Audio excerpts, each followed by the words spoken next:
However, what is known to us is the reality of the democratic process. And if the qiyas is made, then it's wrong for the following reasons. Firstly, the governments today oblige those who desire to be a part of it to swear an oath that they bear allegiance to their system, which is the highest authority in the land, as sworn by all MPs in the UK. The oath of MPs, as it's known, reads, I, the name is then read, swear by the Almighty God that I will be faithful and bear true allegiance to Her Majesty Queen Elizabeth, her heirs and successors, according to law, so help me God.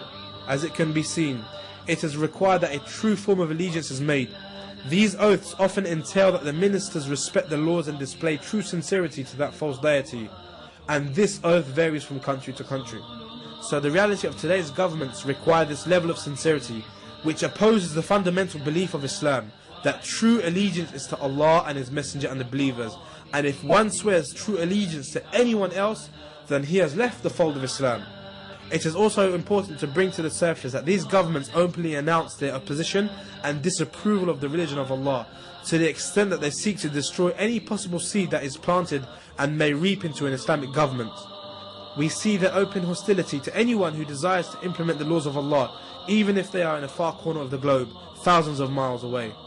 Likewise, if someone openly expresses their desire to rule by the laws of the Almighty Allah, will they be permitted to do so like Yusuf alayhi salam did?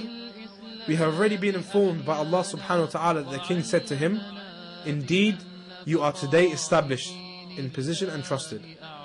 قَالَ إِنَّكَ الْيَوْمَ لَدَيْنَا مَكِينٌ أَمِينٌ.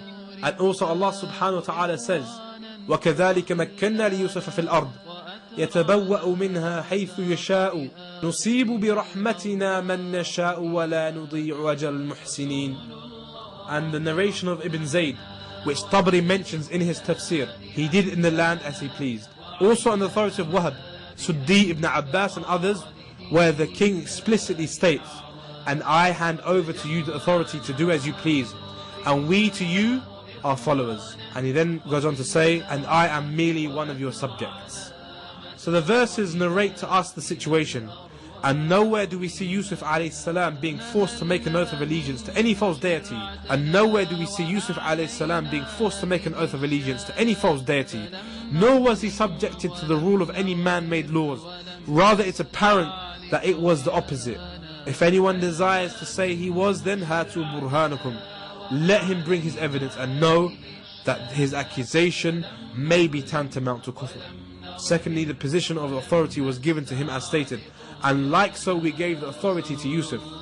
So here we can see Yusuf alayhi salam had the authority and it was given to him and not the king, as the verse explicitly states.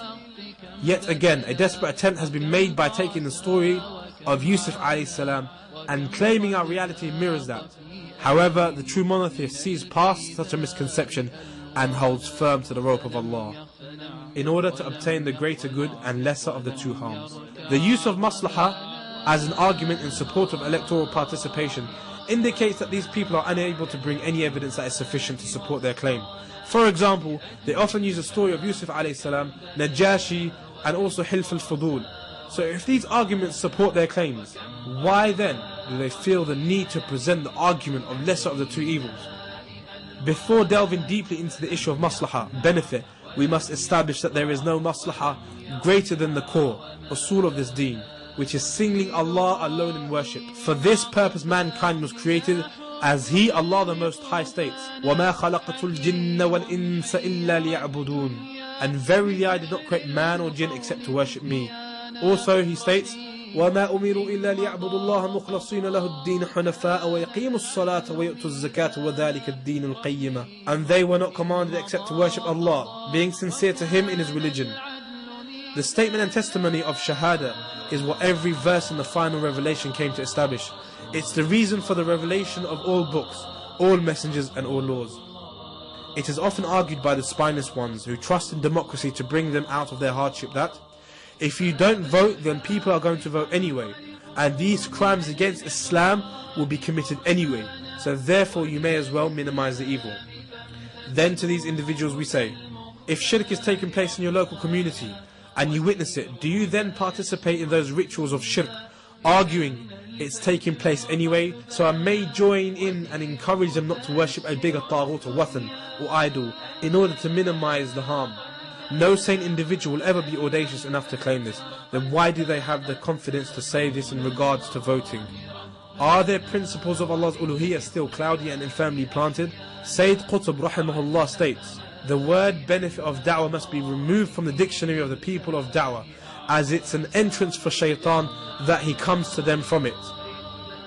He continues to say, maslahah of da'wah has been transformed by the people of da'wah to an idol that is worshipped, and they have forgotten the methodology of the core da'wah. Verily the legislation of Allah, as He revealed it, and as the Messenger sallallahu alaihi wasallam portrayed it, incorporates the benefit of mankind. Therefore, if mankind one day are presented with a maslahah that opposes the legislation of Allah, then they are deluded, as has been presented in the book of Allah, and they do not follow except conjecture and what they themselves desire. Secondly, they are disbelievers, al-kafirun.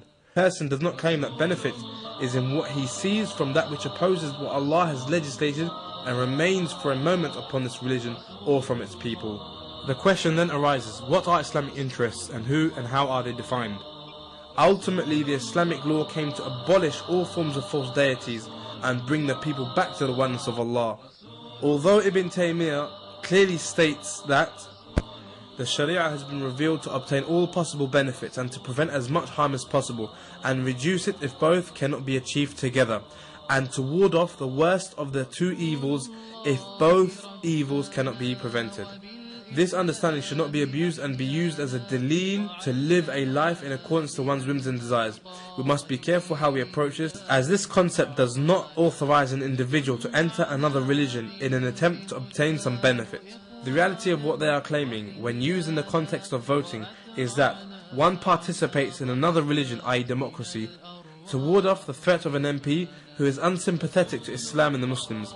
However, in reality, the system itself has been installed to suppress the purity of the true religion of Islam.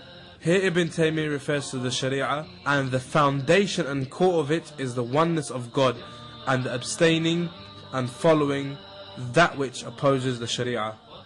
In the reality of today's political arena, mainly in the West, it is inconceivable that the maslahah can be identified and attained due to the complexity and overwhelming variation of violations to the laws of Allah. On one hand, a party can promise to deliver a domestic ruling in favour of the Muslims under the slogan of freedom for ethnic minorities, whilst at the same time on a global level they seek to destroy the religion of Allah.